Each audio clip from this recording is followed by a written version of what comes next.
èwo ló ti ẹ́ tó dúró ìgbé láàárọ̀ yìí. ètò ṣe búrẹ́dì ṣé tagígí ni àbí ṣé búrẹ́dì ló ń pè ní. àbí talágbàká. ṣé búrẹ́dì ló ń pè ní. búrẹ́dì. abẹ́ aṣọ ló ti ń pè ní. àbí kéèyàn dàgbà tó yẹ kọ́ mọ́ gbèdé. A'udhu billahi minash shaitani rajim, bismillahir rahmanir rahim, assalamu alaikum warahmatullahi wabarakatuh. mi gbọ́ gbogbo eléyìí. o lè gbọ́ o ṣàgbọ́ barakatuh. ṣe bẹ̀rẹ̀. A'udhu billahi minash shaitani rajim, bismillahir rahmanir rahim, assalamu alaikum warahmatullahi ta'ala wabarakatuh. wa alaikum assalam warahmatullahi ta'ala wabarakatuh. ǹjẹ́ yà kí gbogbo ibi tẹ̀sí láǹfààní àti máa gbọ́ rédíò àdàbà lóòrọ̀ tòní ṣàlàáfíà ńlá báyìí àdúgbò lọ́wọ́ ọlọ́run léyìí tí ó ṣe bẹ́ẹ̀ tí òun tukọ̀ wá ń jojúmọ́ ọlọ́run ní tukọ̀ wá o òun náà ní ń wà wá òun ní ń bá wa pé òun ní ń gbé wa pọ́n òun náà ní ń gbé wa kiri òun náà ní ojú rẹ̀ mọ́lẹ̀ sí wa lára bí pé bàbá wa lọ́lọ́kọ̀ tí wa kọ́ rẹ̀. kì í ṣe gbogbo wa la máa ń kọ́ ẹ̀ẹ̀kan lọ́sẹ̀ la máa ń kọ́. àbẹ́ ẹ̀kan lóṣù kan. ẹ̀ẹ̀kan lóṣù ó ti mọ̀ pé a wà nínú ọkọ̀. má ṣe jẹ́ máa wà wá lọ bàbá wa kọ̀ọ̀kọ̀ yìí dànù. bàbá wa wọ́n máa jẹ́ kọ̀ọ̀kọ̀ yìí wọ́n gbòòrò.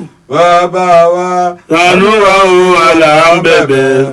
bàbá wa nílé wa o kàrún ẹgbẹ́. bàbá wa lọ́dẹ̀dẹ̀ wa o wá ṣe lọ́dẹ̀dẹ̀. bàbá wa nílé wa o káwa má sọkún. bàbá wa.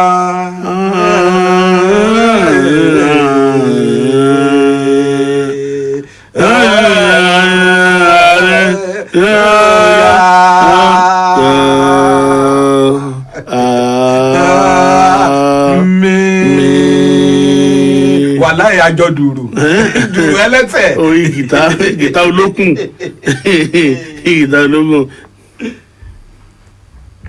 ọ̀nà kan ṣoṣo tá a lè gbàdá omi tó dára mọ̀ ní kó wà tasteless, colourless and odorless.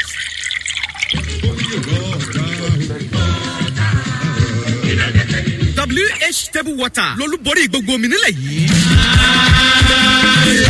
gbogbo àwọn kòkòrò àìfojúrí àti àrùn tẹ́ ẹ̀yẹ́ lè kó nípasẹ̀ omi ló ti dohun ìgbàgbé nípasẹ̀ ọ̀nà tá a gbà ń gbé omi wa jáde. kò síbi tẹ́ ẹ bá ti ń fẹ́ omi wa tá a dígbé ká yín mọ́ o. ó sì sachet water oní 50 cl tàbí table water oní 75 cl tó make sense. a tún lè bá yín customize omi yín fún onírúurú ayẹyẹ tẹ́ ẹ bá fẹ́ ṣe. gbogbo àwọn ẹ̀rọ àti èròjà tá a fi ń ṣomi tó mọ́ tónítóní tó sì wà ní ìbámu pẹ̀lú ìlànà ètò ìlera. WH table water wà certified and duly registered. olú ilé iṣẹ́ wa wà ní block D plot 4 and 5 J.A. Ojo and Associate Estate off Akure Owo Expressway adjacent Agbogbo filling station Akure. àwa náà la tún ní the White Horse Hotel. ilé ìtura ìgbàlódé pẹ̀lú ààbò tó péye tó wà ní Akure Ìdànrè road níkọjá prayer center Àdófùrè Akure nípìnlẹ̀ Ondo. telephone 0705 499 309 tàbí 0704 131 0001. Signal Strength Communications tún dé èrìn lákàtàbú jàbí ìjíwọ̀lú tọ̀tẹ̀ ìtúga ó gbóná fẹlifẹli ẹ̀dínwó rẹpẹtẹ lórí GoTV ní ẹ̀bùn ọdún àjíǹdèrè ó gọ̀ǹtì ọ GoTV star promo làkúrí ẹ̀ Signal Strength Communications nìkan ló tó bẹ́ẹ̀ 6,900 naira péré ní GoTV báyìí o tẹ́ ó sì bẹ̀rẹ̀ sí ní wò ó lọ́fẹ̀ẹ́ lófò fọ́pọ̀lọpọ̀ ọjọ́ láìsẹ́ sílẹ̀ kan pabambari ibẹ̀ gan ni pé GoTV star promo yóò fún ọ láǹfààní láti jẹ àwọn ẹ̀bùn rabandẹ̀ bíi tẹlifíṣàn deep freezer generator washing machine àtàwọn ọ̀pọ̀lọpọ̀ ẹ̀bùn gbà má bínú tó kúnlẹ̀ rẹpẹtẹ láti bá wọn jẹ̀bùn ọdún àjíǹde yìí yàsẹ́ ìkéyìí iléeṣẹ́ Signal Strength Communications tó bá súnmọ́ jùlọ bíi nọ́mbà 93 Signal Strength House Ajílọ́sùn Adó Èkìtì nípínlẹ̀ Èkìtì àti nọ́mbà 123 Hospital Road adjacent Aquinas College Àkúrẹ́ àti nọ́mbà 77 Omotayo Shopping Complex opposite Baba Ajásin House Òkè Ògùn Ọ̀wọ̀ tó fi mọ́ CJ24 Amazing Grace Plaza tó wà ní Jubilee Road lẹ́gbẹ̀ẹ́ Polaris Bank Ìkàrí Àkókò nípínlẹ̀ Ondo fọ́pọ̀ àlàyé 0803 408 3280 GoTV Star Promo má jẹ́ káǹfààní yóò fò ọrù àdéhùn àti ọ̀rọ̀ àjọsọ̀nbẹ̀ o Signal Strength Communications ló mú ìkéde yìí wá. Múso. Èrè o. Èrè ijó. Èrè iyọ̀ ṣẹ̀ṣẹ̀. Amẹ́ríkà oṣù kéde ọdún ìyẹn ẹlẹ́gbẹ́ ọmọ. Kọjítàgbá gbù ìkẹtì ẹlẹ́gbẹ́ ọmọ jákèjádò òpínlẹ̀ Èkìtì àkọ́kọ́ òru rẹ̀. Sátidé ọ̀rẹ́jọ́ kẹtàdínlọ́gbọ̀n oṣù kẹta làṣálẹ̀ ẹgbẹ́. Ibẹ̀ náà ti abọ́ ẹgbẹ́ yan ẹlẹ́gbẹ́ ọmọ. àmọ̀ sólógo ọmọ. èyí kẹ́gbẹ́ ìdàlámọ́. èyí kẹ́ ẹ̀rọ kọfẹ́ àti bàbá. bẹ̀rẹ̀ láago mẹ́rin òrọ̀lẹ́. ìjọ òsínmi ọ̀rẹ́jọ́ kejìdínlọ́gbọ̀n. ìyẹn ẹlẹ́gbẹ́ ọmọ ajóyí rẹ́rẹ́ de lọ sáòfin. kì í kábíyèsí ìwé adó abọ́n ṣọdún. ibẹ̀ náà ti adarí sọ́lọ̀ bàtẹ́ ìkùlé nọ́mbà 10 ọ̀dọ̀fin. ibi orí èkìtì odò adóládó èkìtì. ọgbẹ́ láàríyá ọdún ìyá aṣekú bèrèrè. èrèlú ẹlẹ́mùrẹ́ láàṣírẹ́ lẹ́bẹ̀. ọ̀rẹ́jẹ́ iná múdi ẹgbẹ́ ìyẹn ẹlẹ́gbẹ́ ọmọ ẹ̀ka ètò ìpínlẹ̀ èkìtì lọ́lọ́ ẹ̀. olùgbàlejò àgbà ọba àṣà gbèmí tèmi adára arúgbàjọ yè. ọba àṣà àgbáyé àlàyé lẹ́kúnrẹ́rẹ́. kàn sí ẹ lórí tẹlifon 0803 37 02 625. tó ẹ káàbọ̀ padà láti òde kejì lọ́hùn. káàbọ̀. bí ọdún jẹ́ ti yá àmúṣe tó ní ṣe. bí ọdún. káyọ̀dé. èmi tèmi o tí mi nígbà lówó tálíkà ní ti kọ́ o. mo jẹ́rìí ẹ̀. ipe ẹ pin ẹ fẹ́ yapa ẹ fẹ́ ṣe kíni kẹ fẹ́ dá dúró o. èmi ò fara mọ́ o. ṣé wọ́n. fara mọ́ o. kò lè jẹ́wọ́ mo mọ̀ ọ́. kò lè jẹ́wọ́ mo mọ̀ ọ́. èmi bò táwọn mọ̀ kòló mi lọ́yọ̀ọ́. òun náà mo sọ. káyọ̀dé. bí ọdún. ẹ wo ipe afẹ́ yapa yìí a ti fà á kélé gbòǹgbò igi náà o kò sí pé a tún bojú wẹ̀yìn. o fẹ́ yapa o fẹ́ kó ni. mi ò bọ̀ mo ti fẹ́ yapa mo wá jẹ́ bí èkìsà sọ. àìrọ̀ ò lè jẹ́ ka igi. irọ́. bí ọdún. káyọ̀dé. lórí pọ̀rọ̀ fẹ́ yapa abẹ́ yapa yìí. aláwàdà tí wọ́n dìbò yàn ṣó lè máa kéde pé òun fẹ́ dádúró àbí kí ìpínlẹ̀ kan àti orílẹ̀-èdè kan kọ́ dádúró lọ́tọ̀ ṣó ṣe é ṣe ní bí ọdún. káyọ̀dé.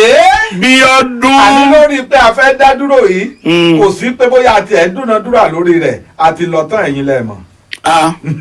ẹ ti lọ tán. àti lọ́tàn. wọ́n lọ lóbìnrin fi ń dẹ́rù bọ́kọ. àti bá lọ́ mọ̀. sọ̀rọ̀ lọ́ mọ̀. wàá máa fi dùgbọ̀nfẹ́ náà àmàlà. ó fi dùgbọ̀nfẹ́ náà àmàlà láyé gáàsì. bí ọdún. káyọ̀dé. àjẹpọ́nbélé ni o. níta nìyẹn. arábìnrin ẹni ọdún méjìdínlọ́gọ́rùn-ún. ẹ o. àjẹpọ́nbélé ni òun ló jẹ́ nkún pa. ìyẹn lé o. Ọlọ́run tí àánú ni o. mo mọ irú ìlú tí mo lè lù sí o. èmi kọ́ lọ sọ bẹ́ẹ̀ o. arákùnrin kan lọ sọ bẹ́ẹ̀. ọlọ́yọ̀. ó ní ìyá ọmọ ọdún méjìdínlọ́gọ́rùn-ún ó lájẹ ni o. ó bá gún pa. ọlọ́yọ̀ tí ì ṣe wọ. ìlú gángan tó fi pòwe ní bá gbé. bá máa fi pòwe. pé tiẹ̀ ń bọ̀ tiẹ̀ dé. káyọ̀dé. yọdún. sórí má jẹ́ kẹ́nikẹ́ni ó halẹ̀ mọ́ o. gbẹ̀ngbẹ̀ng báyìí la wà lẹ́yìn rẹ lórí ọ̀rọ̀ tó sọ. lórí ọ̀rọ̀ ìwo ló sọ. ọ̀rọ̀ ìwo ló sọ. àwọn kan ló sọ bẹ́ẹ̀ sọ̀rọ̀ tí aláké. wọ́n mọ̀ báwí ni. bí ọdún. káyọ̀dé. wọ́n lọ́mọ ìyá méjì ìrẹ́wẹ̀lẹ̀. àwọn ọmọ ìyá méjì ìrẹ́wẹ̀lẹ̀ wọ́n tún gbé wèlé wálé o. wọ́n jọ rìn pọ̀ nìyẹn. ọmọ ìyá méjì mà tẹ́ríba ìdájọ́ ikú o nípínlẹ̀ Ondo lórí ẹ̀sùn ìdígunjalè. ìyẹn tún lé o ó tún lé o ọmọ ìyá méjì. ọmọ ìyá méjì ni o. ó ga o. káyọ̀dé. bí ọdún. ẹnìkan tó ti fìgbà kan rí jẹ́ abẹnugan ilé ìgbìmọ̀ asòfin àgbà ńlẹ̀ yìí ó mà ṣèpàdé pọ̀ pẹ̀lú gómìnà ìpínlẹ̀ náà. tálẹ́ ni o. àmọ́ sọ fún ọ ó yẹ kó o ti máa rí lójú àlá gan. tó lójú àlá mo ti ń ka fífà. lójú àlá ló ti rí nǹkan. bí ọdún. káyọ̀dé. ó ga o. kí tún ní báyìí. fáyemí ni àti àwọn kànrìnkànrìn kan wọ́n mọ̀ ṣe ìbánidárò ikú tó pa mínísítà tẹ́lẹ̀ rí ni olówó pọ̀rọ̀ kú. ó ga o òótọ́ ni àbí. ó ga. káyọ̀dé. yọdún. àwọn ẹgbẹ́ Arẹwà wọ́n mọ̀ ṣe bẹ́ẹ̀ wọ́n mú Tinubu mára àwọn tó máa díje tó sì lè jáwé olúborí tó máa gbapò lọ́wọ́ ààrẹ orílẹ̀-èdè lọ́dún 2023. ẹgbẹ́ ààrẹ yìí. ẹ̀yin mélòó ló ń rẹ̀. ẹ̀yin mo bí o gbọ́ Arẹwà rí. mi ò gbọ́ rí o. lápá òkè lápá àríwá orílẹ̀-èdè yìí. mi ò mọ̀ pé yẹn ni ọmọ pàwọ́ àwọn yóò fi ra ìgbòdì bó ṣe pé òun. bí ọdún. káyọ̀dé. ọwọ́ ṣìkún àjọ ọlọ́pàá ti tẹ arákùnrin kan o ó gbé alùpùpù ọlọ́pàá ó gbé sá lọ ó jí alùpùpù ọlọ́pàá gbé ọwọ́ jìkan ọlọ́pàá ti wá tẹ̀ báyìí. alùpùpù ọlọ́pàá. mọ́ṣíìnì ọlọ́pàá ló gbé. àánú rẹ̀ ló tèmi o. ó jẹ́ ìmọ̀ ọ̀dà mọ̀ ó yẹ kó ronú jinlẹ̀ kó tó fẹ́ wọ́ o. Káyọ̀dé. bí ọdún. àfàìmọ̀ kó wo epo pẹtiró mọ̀ tí wọ́n lórílẹ̀‐èdè báyìí. ọlọ́run ní járe. àdúrà gbogbo wa nìyẹn ṣùgbọ́n iléeṣẹ́ NNPC ọ̀rọ̀ tó sọ ń jà yàn láyà gan báyìí. kí ni sọ. màá sọ fún ọ tó bá yá. ọ̀dà. bí ọdún. Káyọ̀dé. dátọ́ mi. o fẹ́ dátọ́ mi. ajá dátọ́ mi. èmi náà mo fẹ́ lọ sódì kejì lọ́dọ̀ Azar mo fẹ́ lọ Ṣẹ̀yọ́. Azar wo. Azar kan náà. Adama. gbogbo àwọn ọmọ ìjọ prayer center ẹ̀ka àwọn tó ta gbogbo mọ́lẹ̀ sílùú Ọ̀wọ̀ wọ́n ní kí n rè é kí bàbá wa prophet Samson Olúwamọ́dédé. bí a bá ń sọ̀rọ̀ nínú pé ká súnmọ́ Olúwa ọba ká máa sọjú abẹ ní kó ìlú Ọ̀wọ̀ jẹ́ kan nù wọn. torí bẹ́ẹ̀ ni ẹ̀ka prayer center church of God ti ń bẹ nílùú Ọ̀wọ̀ ṣe ń bá bàbá dúpẹ́ lọ́wọ́ Olúwa fún agbára ìdáǹdè àti ìṣẹ́gun tó gbé wọ̀ wọ́n láti máa ṣètò ìwòsàn tí dé èṣù dé ń já kutukutu dànùdànù. ojú la fi mọ ipò àtọwò la fi mọ kánwó ògidì. bàbá prophet Olúwamọ́dédé jẹ́ òjíṣẹ́ Olúwa tó kún fúnfún pẹ̀lú ìwà ìkónimọ́ra pẹ̀lú ọ̀yàyà tó tó wà prayerfully and miraculously loaded. ṣé kí n má tàn yín. bàbá is an embodiment of maturity, nobility, sincerity and generosity. káre o ìwọ́mọlódù ọba àtẹnigbọ́lá àtẹnigbọ́rẹ́. ọmọ agbọ́sásá máa sá ò gbọ́ yàyà máa yà ó gbọ́ agogo àdúrà ó dìde.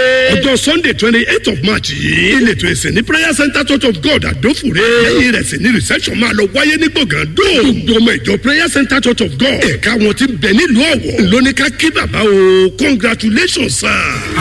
oògùn atẹ́jẹ́ ṣe kan ni mo fẹ́ ròyìn ẹ̀wọ̀n pẹ́sìdà apábọ̀ tọ́ni ló ń jẹ́ ó ń mára dán ó mára jọ̀lọ̀ ó mára fresh ọmọdé bá lò ẹ̀rẹ̀rẹ̀ àmàdù àgbàlagbà bá lò àdàlù ọmọdé pẹ́sìdà apábọ̀ tọ́ni jẹ́ lò ṣe é gan. Praise Herbal Blood Tonic. wàhálà táwọn èèyàn ń dojúkọ nílẹ̀ yìí nípa ìtú ẹ̀jẹ̀ lágọ̀ọ́ ara kékeré kọ́. torí kára ó tó lè lókun kágọ̀ọ́ ara ó tó lè jọ̀lọ̀. ipa kékeré kọ́lẹ̀ jẹ́ ń kó. Praise Herbal Blood Tonic. oògùn ẹ̀jẹ̀ tí wọ́n fi ewé àti egbò gbé síta ni. ó wúlò fún tọwọ́ tẹsẹ̀ tó kú tàìtàì. ó máa ń fúnni lágbára. ara iṣẹ́ Praise Herbal Blood Tonic nìyẹn. bó ṣe ń fọ èérí inú ẹ̀jẹ̀. wọ́n tún mú kágọ̀ọ́ ara kó dé yàtọ̀. Praise Herbal Blood Tonic. ilé-iṣẹ́ Kixolin Green Resources Limited ló gbé síta. bẹ́ẹ̀ ni wọ́n tún láwọn oògùn míì tó ń jáde wá láti ilé-iṣẹ́ wọn. tó sì ti gbòǹtẹ̀ ìjọba. Number 28 Town Planning Way Shagari Village ni wọ́n wà nílùú Àkúrẹ́ nípínlẹ̀ Ondo. Praise Herbal Blood Tonic. ó ti wà káàkiri ilé ìtajà oògùn tó súnmọ́ yín. tẹlifon 080-3396-1523 lẹ́ẹ̀kan sí 080-3396-1523. customer dáadáa. ẹ dákun ẹ fún mi lẹ́ran márùn. ẹja pọ̀mọ́ kíká tó kata sínú. tinú ẹran ọbẹ̀ mẹ́ta ẹ bá mi sí ẹ papọ̀. ẹ wá fún mi níyàn mẹ́wàá kí gbogbo rẹ̀ ó jẹ́ 5,000 naira. Àjàlá nǹkan tí oúnjẹ 5,000 naira ṣé kò wá pọ̀ jù bí. tí ìgbọ́ nípa iléeṣẹ́ Juma Homes and Property wọ́n ń talẹ̀ ní Sunshine Parks and Gardens tó wà ní Olókùta Community Àkúrẹ́ Ondo Road ni. sún ṣeré ni 5,000 naira. tí mo sọ fún ọpọ́dọ̀ wọn ni mo ti ralẹ̀ tó fi mí lọ́kàn balẹ̀ pẹ̀lú sísanwó díẹ̀díẹ̀ fún oṣù mẹ́rìndínlógójì 500 naira lójoojúmọ́ tàbí 1,000 naira fún 36 months tí màá fi san tán tí sì gbàgbé ilẹ̀ mi. wọ́n ti bẹ̀rẹ̀ Easter bẹ̀rẹ̀kẹ̀tẹ̀ lásìkò ọdún àjíǹde yìí bẹ̀rẹ̀ látòrí ẹni tó bá san 50,000 naira àti jù bẹ́ẹ̀ lọ 200,000 naira àti jù bẹ́ẹ̀ lọ 500,000 naira àti jù bẹ́ẹ̀ lọ àti àsanpé lórí ilẹ̀ tí wọ́n bá rà wọ́n lẹ́tọ̀ọ́ sí àpò ìrẹsì látòrí 10 kg 25 kg 50 kg àti òróró àsọyípò àti àlàkalẹ̀ ń bẹ ṣá o. àǹfààní yìí wá wà fún àwọn oníbàárà àti tẹ́lẹ̀ àti tàwọn tuntun. iléeṣẹ́ wọn wà ní nọ́mbà 80 Oyemekun Road Àkúrẹ́. ẹ tún lè pè wọ́n sórí nọ́mbà yìí 08036431070 08036431070. tó ẹ káàbọ̀ padà láti òdì kejì lọ́rùn. ẹ mà káàbọ̀. ǹlẹ́jàre ọ̀rẹ́ mi tó bá ti rí báyọ̀ máa ń sá ní ọkọ̀ tó mogún ni. Olúwo mi. àná mi ó máa ń bẹ̀rù kìnìún àgbáyé ni. ìnáwó ló bẹ̀rù tó bá sọ ìbò sí kìnìún òun gbọ́ nǹkan tó máa sọ ní. dísẹ́nárì tó wà nílé tó mogún ó tó dá búṣọ̀bù lẹ̀ ọjọ́ kan tí táyà mọ́tò ẹ̀jú là fẹ́ wá ẹ sá táyà. bí ọdún dísẹ́nárì ló kún búùtù ẹ̀. ó dà o alága ẹgbẹ́ gómìnà tí ń bẹ ní ẹkùn gúúsù ìwọ̀ oòrùn orílẹ̀-èdè tó tún jẹ́ gómìnà ìpínlẹ̀ Ondo arákùnrin Rotimi Akeredolu SAN lánàá òun ló mọ̀ ti ṣe bẹ́ẹ̀ tí ó ti ṣèlérí wípé òun ò ní fi ààyè gba ohunkóhun léyìí tí ó lè dábàrú omi àlàáfíà àti pé tó lè tàpá sí orílẹ̀-èdè yìí nípa ní ìpínlẹ̀ Ondo nípa bí àwọn àwọn kan ṣe ń kóra wọn jọ wípé orílẹ̀-èdè yorùbá ló fẹ́ pín tó fẹ́ yà kúrò lára orílẹ̀-èdè nàìjíríà lè tó sọ wípé àwọn tí wọ́n kóra wọn jọ tí wọ́n kàn jẹ́ kìkìdá apá ẹlẹ́rìn bíi alúwẹ̀ẹ́ àti mr latin lẹ́yìn tó sì jẹ́ pé wọn ò yàn wọn ò bọ́wọ́ lù wọ́n tí wọ́n sọ pé wọ́n ń kéde kí orílẹ̀-èdè yorùbá kí ó pín nínú ọ̀rọ̀ rẹ̀ ọ̀hún ẹni ó sọ wípé kò lè ṣeé ṣe o nítorí gbogbo ohun tí wọ́n sọ wọ̀nyí ohun tí ò bá ti ní fa làásìgbò tí ò ní ta ẹ̀jẹ̀ sílẹ̀ domi àlàáfíà nù ń lò lè lọ́wọ́ sí o èyí ló wáyé níbi akọ̀wé yányán fún ẹgbẹ́ àgbà ọmọ yorùbá ẹni ọ̀mọ̀wé kúnlé ọlájídé bí ó ṣe sọ wípé àwọn ọ̀dọ́ yorùbá pàápàá jùlọ aṣáájú ọ̀dọ́ yorùbá sunday adéyẹmọ tí ọ̀pọ̀ èèyàn mọ̀ sí sunday ìgbòho ẹni kò ṣáájú àwọn ọmọ yorùbá o látàrí bí ó ṣe ń pè wípé kí ilẹ̀ yorùbá kí ó yapa lọ́tọ̀ kúrò lórílẹ̀‐èdè nàìjíríà bákan náà ẹni kan lára àwọn ọmọ yorùbá tó tún jẹ́ aṣáájú ẹni ó tún sọ wípé ọjọ́ kejìlá oṣù kẹfà ọdún táwa nù rẹ̀ yìí lọ́jà sọ onírúurú tiwọn o ṣùgbọ́n ẹni tí ó jẹ́ olùrànlọ́wọ́ pàtàkì lórí ọ̀rọ̀ iṣẹ́ àkànṣe àti ète ẹni ọ̀mọ̀wé dòyìn ọ̀dẹ́bọ̀wálé ẹni ó mọ̀ ti sọ lórí ọ̀rọ̀ náà léyìí tí wọ́n lọ́ọ̀dì rẹ̀ mọ́ aṣáájú àwọn ẹgbẹ́ kan tó ń pè ní ìlànà ọmọ oòdùà ẹni ọ̀jọ̀gbọ́n banji akíntóyè léyìí tí ó sọ pé kí ni jọ́dún ìwé ìròyìn Vanguard ìwé ìròyìn The Nation àtàwọn ìwé ìròyìn míì tó jáde lónìí ló gbé káyọ̀dé pẹ̀lú bí gbogbo àwọn ẹlẹ́gbẹ́jẹgbẹ́ tí wọ́n wá láti ilẹ̀ yorùbá bí wọ́n ṣàṣì ń sọ pé àníṣe orílẹ̀-èdè nàìjíríà ti sún àwọn fẹ́ kúrò lára orílẹ̀-èdè nàìjíríà ní báyìí o ẹgbẹ́ kan tí wọ́n pè ní yorùbá global alliance wọ́n mọ̀ tún ti sọ lánàá pé àníṣe a ti fi àkélé gbòógì náà o kò sí pé a tún bojú wẹ̀yìn wọ́n ní àti lọ yorùbá kúrò nínú orílẹ̀-èdè nàìjíríà kò sí pé bóyá àdúnadúrà lórí rẹ̀ nítorí pé gbogbo ìṣẹ̀lẹ̀ ìjínigbé àti ìpànìyàn yìí tó ń ṣẹlẹ̀ ní ilẹ̀ yorùbá yìí ó ti tó gẹ́ léyìí tó sì jẹ́ pé ó ti ń kọ gbogbo àwọn èèyàn lóminú nígbà tó ń sọ̀rọ̀ náà alága ìgbìmọ̀ ọ̀hún yẹn akọguntọ́lá adéníyì ó ní kán máa wo gbogbo ìṣekúpani àti ìjínigbé tó fi mọ́ ìpànìyàn èyí tó ń ṣẹlẹ̀ ní apá ilẹ̀ yorùbá léyìí tó jẹ́ pé odindi orí adé gan wọ́n pa á tí ò sì sí nǹkan kan tí ó ti ẹ̀yìn rẹ̀ jáde wọ́n ní nítorí náà ń kọ́ àwọn ò ní ṣe é lálárúwò gbogbo ọgbọ́n àti ìmọ̀lẹ́ tí àwọn mọ̀ ni àwọn yóò lò láti pé kí wọ́n lè gba orílẹ̀-èdè olómìnira ti ilẹ̀ yorùbá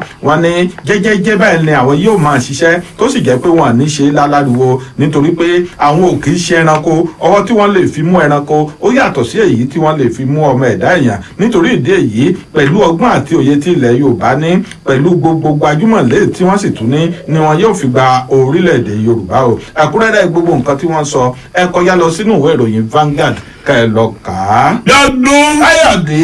táwọn èèyàn wa tó wá fẹ́ máa wá kétékété bí a ṣe ń ka ìròyìn báyìí ẹ kàn lọ sórí Facebook yín ẹ̀ tẹ àdàbà 88.9 FM lórí Facebook yín ẹ máa wà bẹ́ẹ̀ ni ní Facebook live bákan náà tẹ bá fẹ́ máa bọ́ akákàkiri àgbáláyé orí ìtàkùn ẹ̀rọ káyélujára www.adaba889.fm ẹni kí ẹ lọ o tó bá jẹ́ pé ẹ fẹ́ gba application sórí ẹ̀rọ ìbáraẹnisọ̀rọ̀ yìí ni Adaba 889FM ẹni application lórí Google Play Store tẹ bá fẹ́ máa wà lẹ́yìn ìgbà tá a bá parí ètò tán ní YouTube channel wa Adaba FM TV ibẹ̀ ní kí ẹ lọ ẹ bá kàn ti débẹ̀ ẹ subscribe ẹ sì máa pẹ́ ẹ rí i pé lẹ́rọ̀ ni gbogbo ẹ̀ ó jà sí bí ọdún. káyọ̀dé. kan lára alámẹ̀tọ́ àti àgbàkanrìn ní ìpínlẹ̀ Èkìtì tó jẹ́ mínísítà tẹ́lẹ̀ rí fún ìmọ̀ ẹ̀kọ́ sáyẹ́ǹsì àti ẹ̀rọ èyí ni ọ̀jọ̀gbọ́n Lábọ̀dé olówó pọ̀rọ̀kún ló ṣe bẹ́ẹ̀ tó ti já láìsí o Ayọ̀dèjì olówó pọ̀rọ̀kú ẹni ó kéde ikú gbajúgbajà olóṣèlú ọ̀hún lórí orúkọ mọ̀lẹ́bí gbajúgbajà olóṣèlú náà lẹ́yìn tí ó kéde wípé ọ̀jọ̀gbọ́n sẹ́nitọ́ Bọ̀dé olówó pọ̀rọ̀kú ni wọ́n bí ní ọdún 1945 tó ṣe bẹ́ẹ̀ tó ṣíwọ́ ọṣẹ́ lọ́dún 2021 ó wípé olóṣèlú ọ̀hún ló ṣe bẹ́ẹ̀ tó fọwọ́ tútù léra ní ilé rẹ̀ ní ọjọ́ ní ọjọ́ kẹrìnlélógún oṣù kẹta ọdún tá a wà yìí lẹ́yìn àìsàn ráńpẹ́ gẹ́gẹ́ bí àtẹ̀jáde ọ̀hún léyìí tí ó fi síta tó sì jẹ́ wípé ó mú kí gbogbo àwọn èèyàn kànrìnkànrìn tí lórí gómìnà ìpínlẹ̀ èkìtì ọ̀hún káyọ̀dé fáyemí àti àwọn ẹni ọ̀rọ̀ kan tó rọ́wọ́ wọ orí ní ìpínlẹ̀ èkìtì kí wọ́n máa dárò ẹni rè tó lọ náà gẹ́gẹ́ bí wọ́n ṣe sọ olówó pọ̀rọ̀ kí wọ́n pè ní olóṣèlú tó dáńtọ́ ọ̀mọ̀wé tó yanrantí lẹ́ni tó jẹ́ wípé ọ̀pọ̀ èèyàn ẹni wọ́n rògbòkúlé tó sì jẹ́ pé olójú àánú ni lẹ́ni tó wà lára àwọn tó ṣán ṣòkòtò tó jà fitafita tí ó ṣangbó edu àti ṣe ìdásílẹ̀ ìpínlẹ̀ èkìtì gẹ́gẹ́ bí ìròyìn bí ó ṣe sọ olóṣèlú ọ̀hún lẹ́ni tí ó jẹ́ àgbẹ̀ paraku títí di ìgbà tí ó fìfì ilé ayé sílẹ̀ ó sì jẹ́ aláfojúsùn rere o lẹ́ni tó mọ̀wé kọjá ibi tó ń kówé pamọ́ sí lọ gẹ́gẹ́ bí ìròyìn ọ̀hún bí ó ṣe tẹ̀síwájú ẹ lọ kàyókù o nínú ìwé ìròyìn punch àti gbogbo ìwé ìròyìn tó jáde lónìí. káyọ̀dé Bíọ́dún. ó mò ń bọ̀ mo fẹ́ sáré lọ ṣèyọ́ náà. má pẹ́ o má pẹ́ o. bí àná lórí lójú wa àmọ́ ó mà ti pé ọdún méjì nìyẹn o. ọlọ́jà kojú kò súlẹ̀ pọ́lọ́jà kejì rán ló ṣe èrú ọwọ́ bà mí o ifá lọ́wọ́ mi. His Royal Highness Ọba Joseph Adenibuyan Fálọ́wọ̀ Ọ̀gágá Láṣà kejì Olúbulẹ̀ kẹsàn-án ti ìlú Ìbúlẹ̀ Ṣọ̀rọ̀ lẹ́yìn tí bàbá lo 77 years lókè pẹ̀ ni wọ́n kí ayé pé ó dìgbò ṣe. bẹ́tẹ̀ ìsìnkú bàbá yóò ṣe lọ rèé ní Thursday 25th March 2021 service of songs ní ilé wọn ní nọ́mbà 8 Ọmọníyì Street Láfẹ́wé Iléṣà Road Àkúrẹ́ láago 3 ọ̀sán tó bá wá di Friday 26th March funeral service ní St David's Anglican Church Ìbúlẹ̀ Ṣọ̀rọ̀ ní aago 10 àárọ̀ 10 a.m. ayẹyẹ wẹ̀jẹwẹ̀mú ẹni ọmọsìn yóò wáyé ní kété lẹ́yìn èyí ní St David's Primary School Field Ìbúlẹ̀ Ṣọ̀rọ̀ títí ayé la ó máa ṣèrántí rẹ o. òkú ọlọ́mọ àsìn ìsítán máa sun rè títí tí a ó pàdé lẹ́sẹ̀ olùgbàlà tí ìpínyà kò ní sí mọ́ àwọn ọmọ àti ọmọ ọmọ ni olùkéde. mòjúlé ọba náà ti bọba òjúlé olóye náà ti lòrù kẹrẹ òye. àánú ọ̀pọ̀ èèyàn ń ṣe mí torí wọn mọ̀ bí àlá láti lọ sáwọn orílẹ̀-èdè bíi USA, Canada, South Africa, United Arab Emirates, Australia, Schengen countries, Italy and other Asian countries ó ṣe wá sí ìmúṣẹ. bẹ́ẹ̀ lọ́pọ̀ ti bọ́ tí wọn ò rí àtọwọ́ àti visa gbà. ẹ máa yọ̀ First Trimester Travels and Tours tó ti ń ṣiṣẹ́ yìí bọ̀ látogún ọdún tórúkọ ò bàjẹ́ ló ń pè yín. ó yá ẹ máa bọ̀ gbogbo ẹni fẹ́ lọ sáwọn orílẹ̀-èdè tí mo dárúkọ fún student visa, visit visa, business and tourist visa, holiday visa ẹ̀yin oníṣẹ́ ọwọ́ àtẹ̀yìn tẹ́ kàwé gboyè ẹni mọ̀nà ló yẹ kẹ́ ẹ tẹ̀lé ẹni tí ò dé airport rí tó ń ṣèlérí Amẹ́ríkà wọ́n bá ní book flight ticket bá ní nímọ̀ràn lórí orílẹ̀-èdè tó fẹ́ lọ irú iṣẹ́ tó yẹ kó ṣe àti ilé tó dé sí ó ti dánmọ nílẹ̀ citizen kò sí mú owó irú wa mú owó iyọ̀ wá lẹ́yìn àdéhùn ẹ lè fi tẹ́ lọ́ọ̀yà yín létí. First Trimester Travels and Tours wà ní 622 Orímọ̀láfẹ́ shopping complex lẹ́gbẹ̀ẹ́ St. Louis Nursery and Primary School gángan ọjà Ìsìnkàn Àkúrẹ́ ẹ má kọjá St. Louis Nursery School síwájú o telephone 08061611769. Balita aluminium.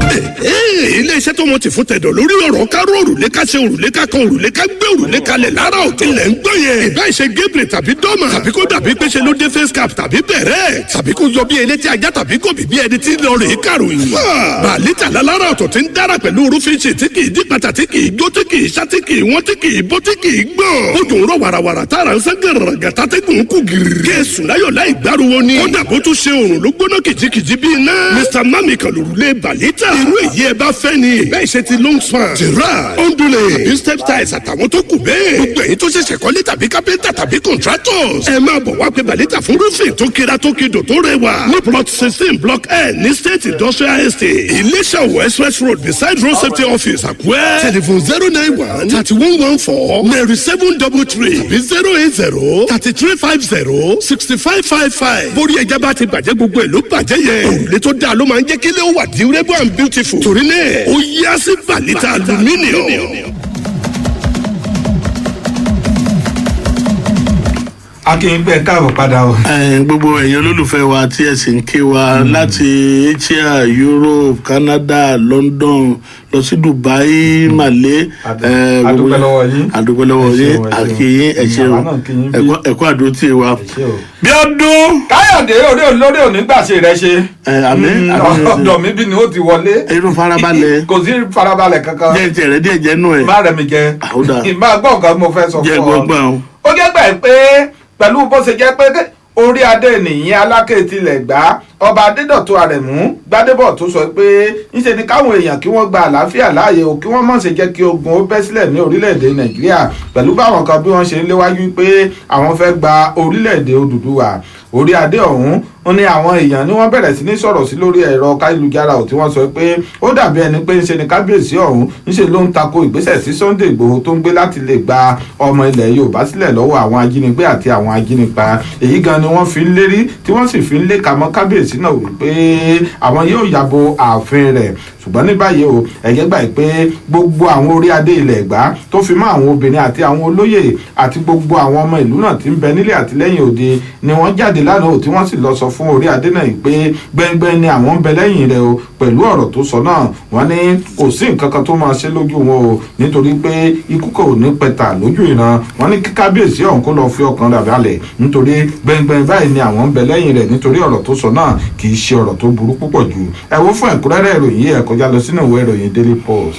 bí ọdún Káyọ̀dé ilé ẹjọ́ gíga ti ìlú Oǹdó ni ó mọ̀ ṣe bẹ́ẹ̀ tí ó ti lu kùmọ̀ ìdájọ́ mọ́ tẹ̀gbọ́n-tàbúrò ọmọ ìyá kan náà méjì lóyè Isaac Sunday àti Isaac Lucky léyìí tí ó dá ẹjọ́ ikú fún wọn lórí ẹ̀sùn ìgárá ọlọ́ṣà tó wáyé nílùú Oǹdó nípínlẹ̀ Oǹdó tá a wà yìí yàtọ̀ sí àwọn méjì ọ̀hún ẹnìkan náà tí ilé ẹjọ́ tún dá ẹjọ́ ikú fún ni Ovie Friday léyìí tí wọ́n jọ ṣe ẹ̀ṣẹ̀ kan ọ̀hún gẹ́gẹ́ bí lóyún bó ṣe sọ àwọn tí wọ́n dá ẹjọ́ ikú fún náà ni wọ́n sọ pé wọ́n lẹ̀dí àpòpọ̀ láti lọ ja àwọn ará ìlú kan lólè nílùú Oǹdó ọ̀hún lẹ́yìn tí wọ́n lo ìbọn àti àwọn nǹkan ìjà olóró mìíràn láti ṣiṣẹ́ láabi wọn ọ̀hún lásìkò ìgbà tí wọ́n ja olè ọ̀hún ọwọ́ ṣìkún àjọ àwọn ẹ̀ṣọ́ aláàbò òun ló mọ̀ tẹ̀wọ́n òun náà bá wọ́ wọn lé àgọ́ ọlọ́pàá lọ́wọ́ lẹ́yìn tí àwọn ọlọ́pàá tán dì wọ́n bí ẹrù gàmbàrí àfiwọ̀ nílé ẹjọ́ ní ọdún 2014 àwọn mẹ́tẹ̀ẹ̀ta ọ̀hún ni wọ́n kó lọ síwájú ilé ẹjọ́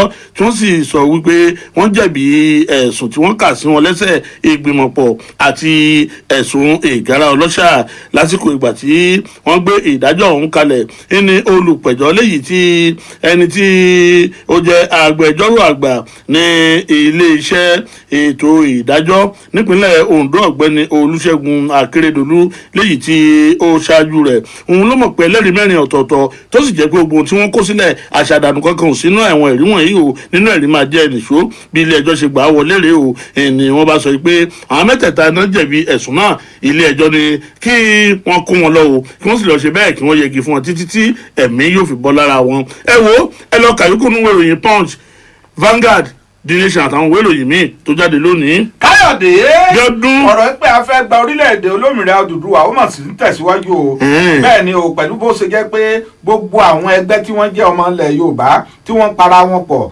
yálà láti ilẹ̀ yìí ni tàbí lẹ́ òkè òkun àti ní gbogbo àgbáyé tí wọ́n ti wá sọ pé tó bá di ọjọ́ 12 oṣù kẹfà ọdún tí a wà yìí tí ń ṣe June 12 ní gbogbo wọn yóò ṣe ìpàdé papọ̀ tí wọn yóò sì fẹnukò lórí ọ̀nà gan àgbà láti pé kí wọ́n lè jẹ́ kí ilẹ̀ Yorùbá ọ̀hún kó dá dúró kúrò lára orílẹ̀-èdè Nàìjíríà lẹ́yìn ìpàdé wọn èyí tí wọ́n ṣe ní ìlú Ìbàdàn tí í ṣe olú ìlú ìpínlẹ̀ Ọ̀yọ́ ní Ọ̀túnbàdèjì Òṣìbọ̀gun ló ti ka gbogbo nǹkan tí wọ́n fi ẹnu kò lé lórí náà ló ti kà á síta tó sọ pé ní báyìí o ọmọ ilẹ̀ Yorùbá wọn ti fi àkélé gbogbo igi náà kò sí pé a tún bojú wẹ̀yìn nítorí gbogbogun àrò ààbò tó mẹ́hẹ̀ ní apá ilẹ̀ Yorùbá yìí ó ti kọjá ojú ẹ̀ tó sì jẹ́ pé àwọn ò lè faramọ́ ọmọ ńgbà tó ń tẹ̀síwájú nínú ọ̀rọ̀ rẹ̀ ó ní nínú ìpàdé tí wọ́n ṣe ọ̀hún ni wọ́n ti sọ fún gbogbo àwọn aṣòfin tó wá láti apá ilẹ̀ Yorùbá yìí pé kí wọ́n sà máa pariwo ṣáá pé ètò ààbò ní ilẹ̀ Yorùbá ó mẹ́hẹ̀ púpọ̀ síwájú sí i wọ́n tún wá ké pe gbogbo àwọn ọmọ ilé ìgbìmọ̀ asòfin ilẹ̀ yìí wípé kánjọ́ jáde o kí wọ́n bẹ̀rẹ̀ sí ní pariwo wípé ilẹ̀ Yorùbá ní ètò ààbò bẹ̀ ló mẹ́hẹ̀ pàápàá jùlọ wọ́n ní gbogbo àwọn asòfin tó bá ti wá láti ilẹ̀ Yorùbá pátápátá wọ́n fún wọn ní 90 ọjọ́ láti pé kí wọ́n fi kéde pé ètò ààbò ilẹ̀ Yorùbá ó ti mẹ́hẹ̀ púpọ̀ jù ẹ wo fún ẹ̀kúnrẹ́rẹ́ ìròyìn náà ẹ kọjá lọ sínú ìwé ìròyìn Vanguard.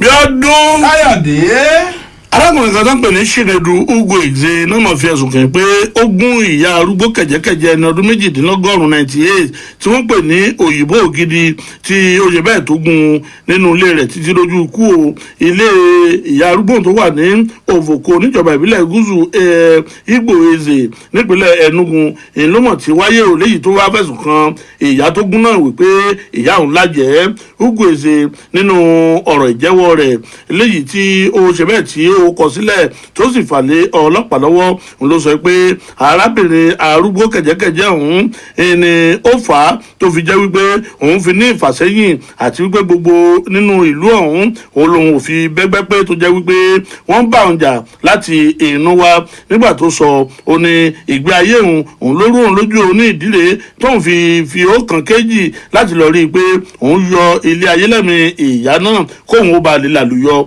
lójú ọ̀nà òun gbogbo. bẹ́ẹ̀ ló jẹ́wọ́ wípé arákùnrin ẹni ọdún márùnléní àádọ́ta náà léyìí tí wọ́n pè ní Joseph Ogbonna ó lóun ti ṣe bẹ́ẹ̀ tóun ti ran lọ́rùn ọ̀sán gangan o ní oṣù kẹrin ọdún 2020 bó tilẹ̀ jẹ́ pé kan lára àwọn aráàlú ọ̀hún léyìí tí ó fọ̀rọ̀ jẹ̀wọ̀ lábẹ́ aṣọ ó mọ̀ sọ wípé ìyá náà kò lájẹ́ o kò ní nǹkan kan o gẹ́gẹ́ bí àfúrásì ọ̀hún bó ṣe ń dùnnú mọ́ ìyá arúgbó tó rán lọ́rùn náà. ó wá fi kún wípé ó gbẹ̀mí ìyá ọ̀hún nítorí wípé owó tùlùtùlù kan ó wà ní ọwọ́ ìyá ọ̀hún tó sì jẹ́ wípé owó ọjà àti owó ilẹ̀ mọ̀lẹ́bí léyìí tí wọ́n tà tí wọ́n gbé sí ìyá òun lọ́wọ́. ó wá fi kún wípé kẹ́lọ́ kàyókù nú wéròyìn Vanguard àtàwọn wéròyìn míì tó jáde lónìí. Evergreen Stationery Warehouse. Evergreen. Ọ̀gá ni Evergreen nínú kata stationery sì nílẹ̀ yìí. Evergreen ló ní àwọn ọjà wọ̀nyí ní káwọn tó lẹ́ẹ̀dínwó tó rọ̀jú jùlọ. Bẹ̀rẹ̀ látòrí A4 papers, big notes, diaries, pen, biro, pencil, drawing board, whiteboard, calculator lóríṣiríṣi, bíbélì àtàwọn ohun èlò ẹ̀kọ́ gbogbo nílé ìwé. Evergreen ló ń supply laminating materials direct láti ọ̀dọ̀ àwọn manufacturer ní wọ́n rọ́jà tiwọn. Òun lówó wọn fi rọlẹ̀ jù ní gbogbo agbègbè yìí. Ẹ má wulẹ̀ rè kó ẹ má rè bàdàn mọ́. Evergreen ti wà fún wa pẹ̀lú ẹ̀dínwó tó rọrùn jù. Iye tí wọ́n ń tà lẹ́kọ̀ọ́ náà lẹ́ máa bọ́jà. Ní dọ́sí bọ́ndù package trailer. Tẹ́ ẹ bá ra àjàtọ̀ wọn láwọn ọkọ̀ àjàgbé tí ó bá yín kẹ́rù débikíbi tẹ́ ẹ bá lọ ní Nàìjíríà. Evergreen Stationery Warehouse ó kalẹ̀ gàgàrà sí nọ́mbà 22 Oyèmẹ́kù Road nítòsí Cathedral Junction Àkúrẹ́. Tẹlifon 08165316655 tàbí 08038554422.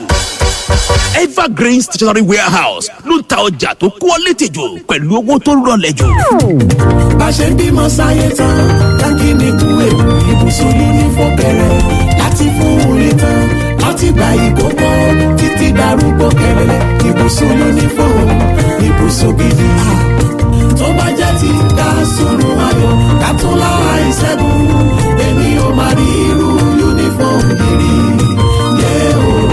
Ibùsùn ayọ̀ látọmọ ìkókó uniform ọmọ orin uniform ọmọléèwé uniform àgbàlagbà uniform àtàrúgbó uniform ibùsùn tó péye láti tayọ níbikíbi uniform. èrò wa ni láti bá ẹ dọ́gba ṣèrànwọ́ lórí èròǹgbà rẹ láti tayọ níbikíbi láti ìgbà ìkókó títí darúgbó kẹlẹlẹ ní tìmùtìmù uniform ti ṣètò bánirẹ fún ọ láti mú àlá rẹ wá sí ìmúṣẹ sún fọkànbalẹ̀ láti tayọ náírà ìtura láti mú èrò rẹ wá sí ìmúṣẹ tìmùtìmù uniform ló nílò 07068245523. láti tayọ níbikíbi uniform. béèyàn bá ń ṣiṣẹ́ tó dàbí ẹni pé fẹ́ rẹra díẹ̀ tó sì ń wáyè láti sinmi tàbí rẹjú. ọ̀rẹ́ kí ló ń ṣe ẹ́ mọ́wọ́ kúrò lẹ́rọ̀ ọ̀rẹ́. ibì kan wà tí mo fẹ́ júwe fún yín fún ìgbafẹ́ ìfaralélẹ̀ ibi tẹ́ ẹ ti lè jókòó kàwé àti ibi tó wuyì fún ìpàdé FFA Resort Center ní. tó gbádùn ara rẹ̀. yàrá àgbafẹ́ wọn wuyì jọjọ ibi ìsorílóge salon fọkùnrin àti obìnrin àwọn irinṣẹ́ eré ìdárayá tí ń bẹ ní gym center wọn ò lẹ́lẹ́gbẹ́. bákan náà ni wọ́n ní yàrá àkàwé ìgbàlódé modern library bẹ́ẹ̀ ni gbọ̀ngàn bẹ fún ìpàdé àtayẹyẹ yín ní FFA Resort Center. àyíká wọn wuyì púpọ̀ kò sí dákúrékù náà mọ̀nàmọ́ná ọmọ tí bá ń ṣiṣẹ́ gbowó yẹ kó níbi ìfọ̀kànbalẹ̀ tó yẹ tó ti gbádùn owó ẹ̀ nítorí òun tẹ́yẹ bá jẹlẹ yóò gbé fò. bákan náà wọ́n tún ní yàrá àbániwọ́ra tí wọ́n bọ̀ wọ gbogbo ara rẹ̀ tẹ́yìn rẹ̀ ọ̀nà wọn. massage room FFA Resort Center wà ní plot A block 4 alágbàká lọ́nà tó yà lẹ́gbẹ̀ẹ́ mommy's place gangan ni ẹgbà wọlé lọ́nà ọ̀bà ilé lákùrẹ́ tẹlifóònù wọn ni 0803-506-6656 tàbí 0901-228-2280. máa bọ̀ ní FFA Resort Center lónìí kígbà rẹ̀ ó lè dọ̀tun. káyọ̀dé. lọ́dún. ká máa kí àwọn èèyàn wa káàbọ̀ padà. wọ́n káàbọ̀. káyọ̀dé o. o ti pè mí lẹ́ẹ̀kan kẹ́. mo ti pè ọ́ ìpè ayé ló mọ̀ jẹ́ òní jẹ́ pé ọ̀run. o ṣeun ṣùgbọ́n mọ́ pè ń pa. bí ọdún. àwọn ẹgbẹ́ kan tí wọ́n kóra wọn jọ lẹ́ka ti òṣèlú yẹn tí wọ́n pe ara wọn ní Arewa Mandate Initiative ni wọ́n mọ̀ ti sọ báyìí pé àwọn ti lọ káàkiri àwọn sì rí i pé nínú ètò ìdìbò ọdún 2023 ni tá a bá máa mú ẹni gan tó máa gba ipò lọ́wọ́ ààrẹ Muhammadu Buhari èèyàn mẹ́ta péré ni àwọn rí i pé ó kújú òṣùwọ̀n dáadáa láti pé kó lè gba ipò náà lọ́wọ́ ààrẹ Muhammadu Buhari ọ̀hún gẹ́gẹ́ bí wọ́n ṣe wí wọ́n ní ẹni àkọ́kọ́ táwọn rí òun ni aṣíwájú Bọ́lá Ahmed Tinubu lẹ́yìn rẹ̀ wọ́n tún lè mú Rotimi Amesio bákan náà Orji Kalu wọ́n tún lè mú òun náà wọ́n ní lẹ́yìn àwọn mẹ́ta wọ̀nyí àwọn ò tí ì rí ẹlòmíín tó lè gba ipò náà lọ́wọ́ ààrẹ Muhammadu Buhari torí wọ́n ti lọ káàkiri wọ́n ti ṣe ìwádìí wọ́n gbọ́ ọ̀rọ̀ lẹ́nu àwọn ọ̀dọ́ wọ́n gbọ́ ọ̀rọ̀ lẹ́nu àwọn ará ìlú wọ́n sì rí dájú pé láàrin àwọn mẹ́ta yìí ní ipò ààrẹ orílẹ̀-èdè yìí ló ti rùn lọ́dún 2023 wọ́n ní nítorí èyí ìkan nínú àwọn mẹ́tẹ̀ẹ̀ta wọ̀nyí ni àwọn máa ṣe àtìlẹ́yìn fún tí wọ́n bá ti sọ pé àwọn fẹ́ díje sí ipò ààrẹ náà ẹ wo fún ẹ̀kúnrẹ́rẹ́ ìròyìn yìí ẹ kọjá lọ sínú ìwé ìròyìn Vanguard. bí ọdún. káyọ̀dé. arákùnrin kan Yusuf Saliu ló kọ rẹ̀ wọ́n ṣìkún àjọ ọlọ́pàá ti tẹ̀ ẹ́ o léyìí tí wọ́n ní àjọ ọlọ́pàá àgọ́ Mushin ẹni ó tẹ̀ ọ́ tó wà lábẹ́ iléeṣẹ́ ọlọ́pàá ìpínlẹ̀ Èkó lórí ẹ̀sùn wípé ó ṣe àfọwọ́rá alùpùpù tó jẹ́ ti ọlọ́pàá afurasí ẹni ọdún 22 ọ̀hún ni wọ́n fi ẹ̀sùn kàn wípé ó wu wàhálà bí ọ̀hún lásìkò ìgbà tí àwọn jàǹdùkú kan tí wọ́n lọ ṣe àkọlù sí àgọ́ ọlọ́pàá Dálémọ̀ léyìí tí ó wáyé lásìkò ìgbà tí wọ́n ń ṣe ìwọ́de ìfẹ̀hónúhàn fífi òpin sí ọ̀rọ̀ ọlọ́pàá SARS nípínlẹ̀ Èkó gẹ́gẹ́ bí agbẹnusọ iléeṣẹ́ ọlọ́pàá ìpínlẹ̀ ọ̀hún CSP Múyìwá Adéjọbí nínú àtẹ̀jáde tó fi síta lánàá ọjọ́bọ̀ ló ti sọ wípé alùpùpù ọ̀hún ni wọ́n ti rí gbà padà lọ́wọ́ ìgárá ọlọ́ṣà náà wá fi kún wípé kọmíṣánná ọlọ́pàá ìpínlẹ̀ Èkó Akeem Odùmọ́sù òun ló ti wá pa á láṣẹ báyìí wípé ẹ̀ka tí ń rí sí ìwà ọ̀daràn àti ìfimúfínlẹ̀ ẹni kó tẹ́wọ́ gba ẹjọ́ náà o kí wọ́n sì túṣu délẹ̀ kò kàn rí wípé gbogbo bìkáyàbìdò ti ń bẹ́ẹ̀ ń di ọ̀rọ̀ ọ̀hún ni wọ́n pa pátápátá ẹ̀wà afurasí ọ̀hún ni wọ́n sọ wípé ọjọ́ 22 oṣù kẹta ọdún tá a wà yìí ńlọ́wọ́ tẹ́ òní kan aago 9 àbọ̀ lálẹ́ pẹ̀lú ìfimúfínlẹ̀ àti máa wá kiri láti ìjọ yìí ẹ lọ kà yòókù nínú ìwé ìròyìn Punch àtàwọn ìwé ìròyìn míì tó jáde lónìí. káyọ̀dé. bí ọdún. adarí iléeṣẹ́ NNPC ni o ìyẹn Mele Kyari ló ti sọ báyìí pé àjọ iléeṣẹ́ NNPC náà kò ní láǹfààní láti máa ṣe àlékún owó orí epo èyí tí wọ́n ti ń fi kún owó epo fún àwọn ọmọ orílẹ̀-èdè Nàìjíríà mọ́ o ó ní nínú oṣù kan ṣoṣo 120 billion naira ni àwọn máa ná gẹ́gẹ́ bí owó àfikún owó epo èyí tí wọ́n fún àwọn ọmọ orílẹ̀-èdè Nàìjíríà nínú ọ̀rọ̀ rẹ̀ ó tẹ̀síwájú o ó ní ṣẹ́ẹ̀sì rí epo tí à ń sọ yìí tí wọ́n bá kó wá láti ilẹ̀ òkèrè wá sí orílẹ̀-èdè Nàìjíríà 234 naira fún jálá epo kan ń ló ń bá dé sí orílẹ̀-èdè yìí ìjọba sì ń tà ní 162 naira fún jálá epo kan wọ́n ní iṣẹ́ rí ìyókù owó tó kù lára rẹ̀ ní iléeṣẹ́ NNPC ń ló faradí o ṣùgbọ́n ní báyìí o ẹrù ti pọ̀ lọ́rùn ọ̀gẹ̀dẹ̀ iléeṣẹ́ NNPC àwọn ò ní lè láǹfààní láti pé kí wọ́n máa san owó ìrànwọ́ orí epo náà kí wọ́n máa san mọ́ o nítorí ìdí èyí ó ṣeé ṣe kó jẹ́ pé iye gan tí owó epo tí ó ń bá dé ìyẹn 234 naira fún jálá epo kan ní àwọn ọmọ orílẹ̀-èdè Nàìjíríà ni wọn yóò máa rà o nítorí àlékún owó àti àfikún tí wọ́n ṣe fún owó orí epo ọ̀hún ó ti sú wọn ẹ̀wọ́n fún ẹ̀kúnrẹ́rẹ́ ìròyìn náà ẹ kọjá lọ sínú ìwé ìròyìn Daily Post ká ẹ lọ kà á. bí ọdún káyọ̀dé. àwọn jàǹdùkú mọ̀ ṣe àkọlù wọn ṣe bẹ́ẹ̀ wọ́n gbẹ̀mí àwọn fìjìláńtì tí ò dín ní okòó àti àwọn ọmọ ológun nípínlẹ̀ Niger àwọn kọlọ̀rọ̀ sí ti lagi sàárè ìdáná náà ṣe bẹ́ẹ̀ tí wọ́n lọ gẹ̀gùn tí wọ́n ti ṣe bẹ́ẹ̀ tí wọ́n rán ogun fìjìláńtì lọ́rùn ọ̀sán gangan ní abúlé kòtóńkóró níjọba ìbílẹ̀ Mariga ní ìpínlẹ̀ Niger gẹ́gẹ́ bí ìròyìn láti inú ìlú ọ̀hún léyìí ti sọ pé àwọn arábí ọ̀hún iná ṣe bẹ́ẹ̀ ní alẹ́ ọjọ́rú ọ̀sẹ̀ yìí tí wọ́n ṣe àkọlù sí oríkò àwọn ọmọ ológun tí wọ́n gbẹ̀mí ọmọ ológun kan tí ọ̀pọ̀lọpọ̀ wọ́n sì farapa yánnayànna àkọlù èyí ń lọ wáyé lẹ́yìn ọ̀sẹ̀ mẹ́ta lẹ́yìn ìgbà tí gómìnà Abubakar Sani Bello tó ṣe àbẹ̀wò sí àjọ fìjìláńtẹ́ tó sì rí dáwọn lójú pé ìjọba ni ó rí dájú pé wọ́n pèsè àwọn nǹkan ìjà ogun léyìí tí wọ́n mọ̀ lò fún wọn dẹ́múdẹ́mú débi wípé àwọn nǹkan ìjà ogun tí wọ́n lè fi kojú àwọn kọ̀rọ̀ títí ńlá gi sàré ìdáná náà láì bẹ̀jùbẹ̀gbà tí wọn ò sì ní ju ìbọn wọ́ wọn lẹ̀ tú dànù. Adarí àjọ fìjìláńtẹ́ ọ̀hún níjọba ìbílẹ̀ náà Abu Hashimu ó mọ̀ fìdí rẹ̀ múlẹ̀ pé lóòótọ́ ó kó ààrẹ ọmọ ẹgbẹ́ fìjìláńtẹ́ ọ̀hún ni wọ́n ṣe bẹ́ẹ̀ tó ṣẹ̀mí wọn ní kúkúrú. Ẹ lọ kàyókù nínú ìwé ìròyìn Punch àtàwọn ìwé ìròyìn míì tó jáde lónìí. Káyọ̀dé lọ́dún lẹ́yìn ìgbà tí abẹnugan ilé ìgbìmọ̀ asòfin kejì ilẹ̀ yìí tẹ́lẹ̀ rí ni ìyẹn di méjì Bánkọ́lé tó ti darapọ̀ mọ́ ẹgbẹ́ òṣèlú APC tí wọ́n sì ti lọ sí ọ̀dọ̀ ààrẹ Muhammadu Buhari tí wọ́n júwe rẹ̀ fún ààrẹ Muhammadu Buhari gẹ́gẹ́ bí ẹni tó ṣẹ̀ darapọ̀ mọ́ wọn. ní báyìí o ọkùnrin ọ̀hún ìyẹn di méjì Bánkọ́lé ó tún ti lọ ṣe ìpàdé papọ̀ pẹ̀lú gómìnà ìpínlẹ̀ Ògo ìyẹn Dàpọ̀ Abíọ́dún ìyẹn nílùú Abẹ́òkúta. Bẹ́ẹ̀ gẹ́gẹ́ ló tún ti lọ ṣe ìpàdé pọ̀ pẹ̀lú ẹni tó ti fi ìgbà kan rí jẹ́ gómìnà ìpínlẹ̀ ọ̀hún o ìyẹn Olúṣẹ́gun Ọ̀ṣọ́bà. Gbogbo ìpàdé tí wọ́n ṣe náà ló jẹ́ pé bòńkẹ́lẹ́ ni wọ́n ṣe o ṣùgbọ́n ṣáàgbà tí gómìnà náà ìyẹn Dàpọ̀ Abíọ́dún tó máa sọ̀rọ̀ ó ní gbogbo nǹkan tí wọ́n sọ níbi ìpàdé táwọn méjèèjì tí wọ́n jọ ṣe ló jẹ́ pé ó so èso rere dáadáa. tẹ́ ẹ̀ bá sì gbàgbé ní kété tí di méjì tó lọ darapọ̀ mọ́ ẹgbẹ́ òṣèlú APC ni wọ́n ti yàn ó gẹ́gẹ́ bí ìkan lára àwọn ọmọ ìgbìmọ̀ yìí tó jẹ́ pé yóò ṣe àtúntò àti bí gbogbo nǹkan yóò ṣe gúnrégé nínú ẹgbẹ́ òṣèlú APC. ẹ ń fún ẹ̀kúnrẹ́rẹ́ ìròyìn ẹ kọjá lọ sínú ìwé ìròyìn Daily Post kẹ́ ẹ lọ kà á. bí ọdún Káyọ̀dé.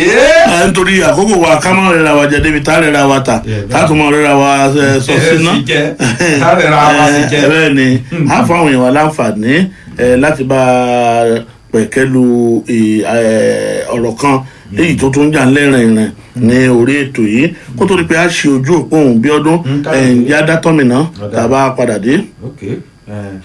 mi ò tẹ tí dátọ́mì tẹ̀ mí bẹ́ẹ̀ mi ṣe wà yìí. o ti fẹ́ dátọ́mì tí ẹ. dátọ́mì o orí mo sì ń lọ bí kẹ̀kẹ́ ológere ni. kẹ̀kẹ́ Skoda. bí kẹ̀kẹ́ Skoda ó yẹ pé jẹ́ ká kọ́kọ́ ṣe àwọn ìkìlọ̀ kan fáwọn èèyàn wa kó tó di pé wọ́n mọ̀ pé wá. ọ̀dà àkọ́kọ́ nínú àwọn torí ìlú tí ò sófin ẹ̀ṣẹ̀ ò sí ẹ bá ti pè sórí ètò à ń bú ìjọba ẹ̀kọ́kọ́ yọ kó ń bẹ̀ ìmọ̀ràn lánàkẹ́ gbà wá à ń bú ẹgbẹ́ òṣèlú kan ò sí ń bẹ̀ o ẹgbẹ́ òṣèlú kan ló lè ṣe kan ò lè ṣe ọ̀rọ̀ àlùfàǹṣàrọ̀ kò bá kùn gbé àfẹ́ mọ́ sọ̀rọ̀ lé tẹ́nìkan ti sọ pé ọ̀rọ̀ tí lágbádá sọ kò rí bẹ́ẹ̀ kápó mọ́pọlọ lọ́wọ́ ìsọkúsọ ìwé tó bá wà lọ́kàn tiẹ̀ ẹnì kò sọ lẹ́yìn yẹn ìṣẹ́jú kan fẹ́nìkan tó bá sì ti ń pè wá báyìí ká tó gbé yín rédíò rẹ̀ sálẹ̀ kọ́pá tàbí kó kóńdì ẹ̀ tó wá ṣe fún ọ̀ṣọ́ àlùfáàní tiẹ̀ nù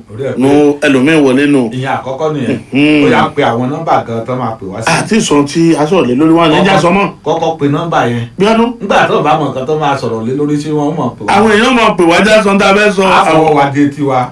ànígbọ́. èyí tá a sọ lé lórí yà sọ torí àwọn èèyàn wa tá a bá ti ń pe nọ́mbà báyìí wọn níjà sọ̀rọ̀ mọ́ torí yẹn sọ nǹkan tá a pẹ̀ kẹ́lù láàárọ̀ Káyọ̀dé tó mọ̀ pé gẹ́gẹ́ bí ìròyìn ṣe tún sọ báyìí adarí iléeṣẹ́ ìpapọ̀ lórílẹ̀‐èdè yìí NNPC ìyẹn Mele Kyari ó tún sọ báyìí ó ní owó ìrànwọ́ èyí tí wọ́n sọ ní subsidy pé wọ́n máa yọkù pátápátá pé wọ́n ní máa sánmọ́ o wọ́n ní torí pé ní àárín oṣù wọ́n ní 120 bílíọ̀nù náírà ni wọ́n sọ gẹ́gẹ́ bí owó ìrànwọ́ owó epo.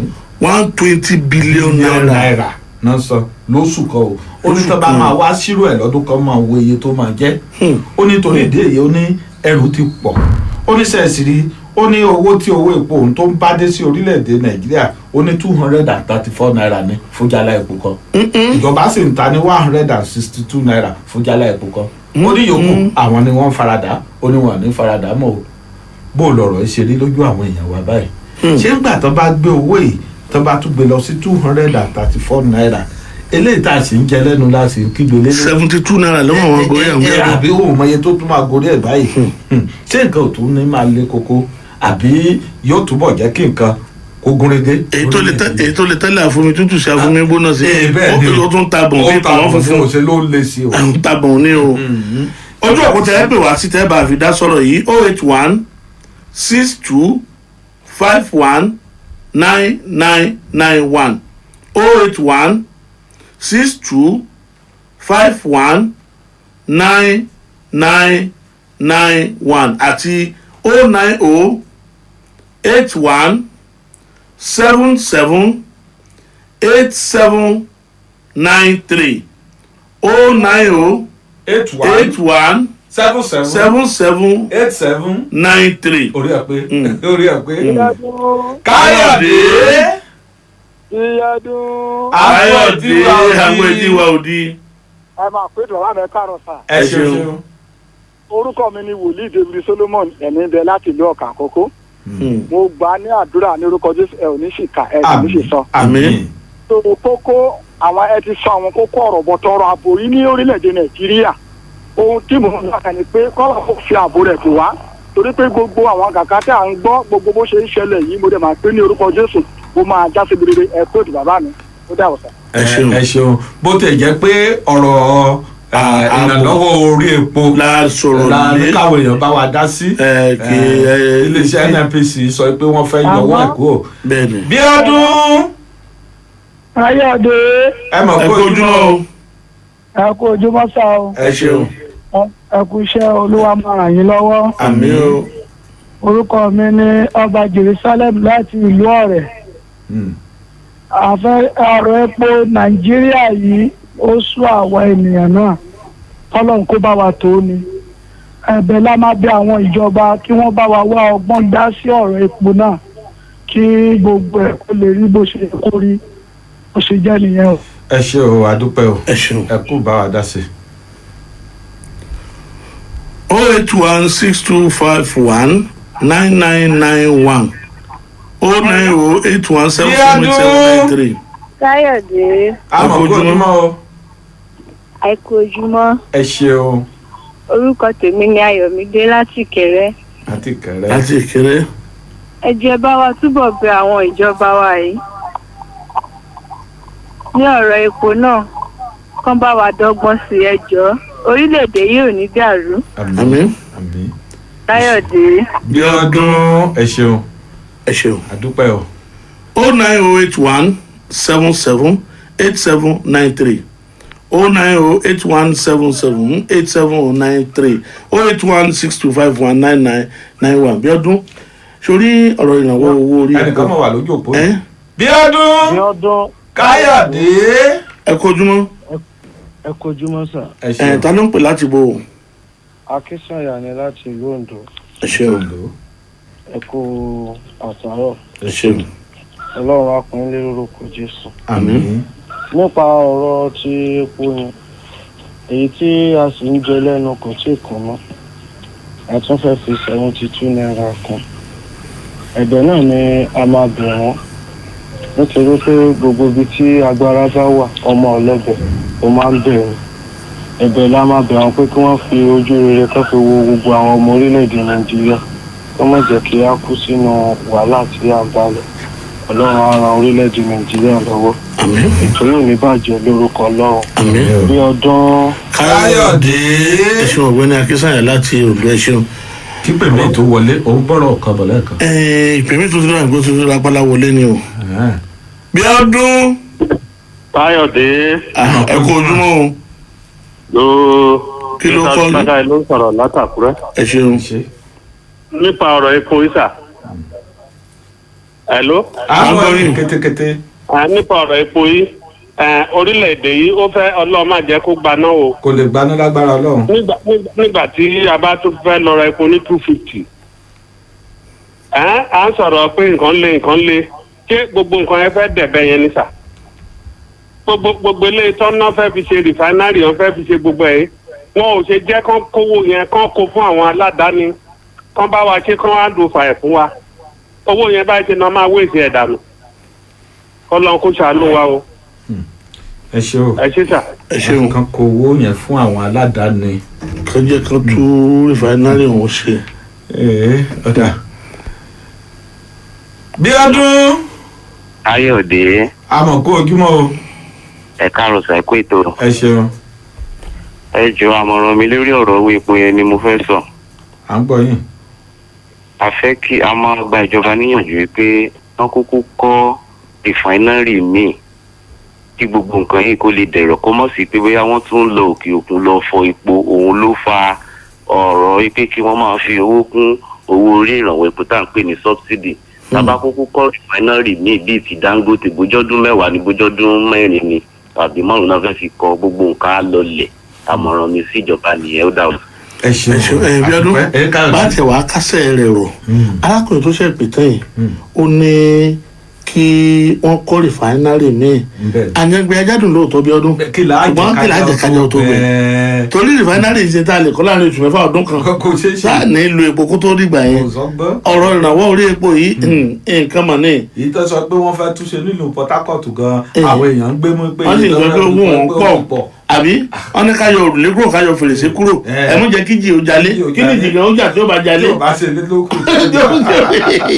kọlọ́n ṣe àánú fún wa ní o tó a nílì jù báyìí lọ lórí ètò yẹn ètò Abíọ́dún Káyọ̀dé ló lè ṣe rédíò Àdàbà lóòrọ̀ tòní adúpẹ́ lọ́wọ́ gbogbo ẹ̀ńtẹ́ ti bá a pè tẹ́ ti bá a dá sí ọ̀rọ̀ yìí gbogbo ẹ̀ńtẹ́ bá a dá sí ètò yìí tẹ̀sí ń kó polówó ọjà yẹn wà ń dúpẹ́ lọ́wọ́ yín ọ̀pẹ́ lọ́wọ́ gbogbo ẹ̀yàn alátìlẹ́yìn ètò yìí pàápàá jùlọ ọ̀gá wa Sir Martins Ayọ̀ọ́lá àdúpẹ́ lọ́wọ́ yín lágbára lọ́wọ́ Ọlọ́run ẹ̀ ní kàbùkù bó ti wò ó kéré gbogbo bí ilẹ̀ bá ti mú báyìí lẹ́ẹ̀mọ́ bá láàánú pàdé gbogbo ẹ̀yin náà tẹ̀sí ràn wá lọ́wọ́ náà àánú ò ní jìnnà sí yín o gbogbo àwọn òṣìṣẹ́ ilé iṣẹ́ pátápátá látòrí ẹni tó kéré jù lórí ẹni tó ga jù látòrí ẹni tó ga jù nítorí àwọn àtàkéré jù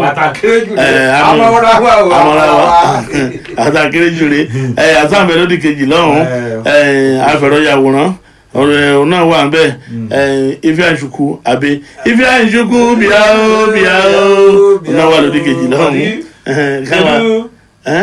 wà á ní kọ́ọ̀dì. kọ́ọ̀dì kọ́ oyè kọ́ àpá.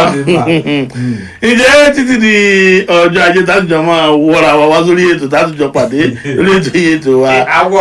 àwọ̀ra wa ni àtijọ́ sókun wọ́ra. ẹbí ọdún Káyọ̀dé àti ẹ̀ka sọ̀rọ̀lẹ́ gẹ́gẹ́ bẹ́ẹ̀ tí mọ̀ àní gbọ́bi sí yẹn ní gbọ́bi sí wa. dáàmú ilé náà ò torí àjẹkù ńlá á máa yó tá a bá jẹ tá a bá parí rẹ̀ àwọn ọmọ kéékèèké ọkàn mọ́ yàn lójú ni lóko ẹnìkejì mi. Chief Commander Abíọ́dún Ìlọrin lèmi jẹ́ aládé alẹ́lẹ́ lórúkọ tó fi gbé mi lárugẹ amúlùdùn fún gbogbo ìlú Ìgèrò àti gbogbo àgbáyé káfàtà. Olùkàdé lèmi jẹ́ agbóyèdè fàlẹ̀ gẹ̀nà bàbá tó bí mi lọ́mọ general imam rè general evangelist ẹ máa fi jí tó kù kun amúlùdùn tìlú Ìgèrò àti gbogbo àgbáyé tí dé ilẹ̀ ìdá kí n sòrò ẹ.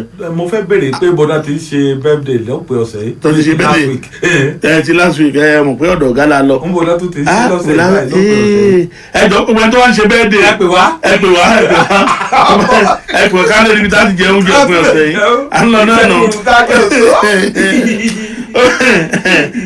kó tó di ìwòye ọ̀la kó tó di ìwòye ọ̀la bí ọdún ìyanu àṣẹlẹ̀ lọ́la ọ̀yà gbé mi abẹ́ ọ̀pẹ àánú já lẹ́rìí yìnyín Èkìtì. Ọlọ́run ọba ò ní lọ sílé oníbẹ̀rẹ̀ kankan. mọ̀mí làmúyàn mọ̀ mi. kọ́kọ́rọ́ mọ́tò tèmi dà ó dára mọ́kọ́ Èkìtì.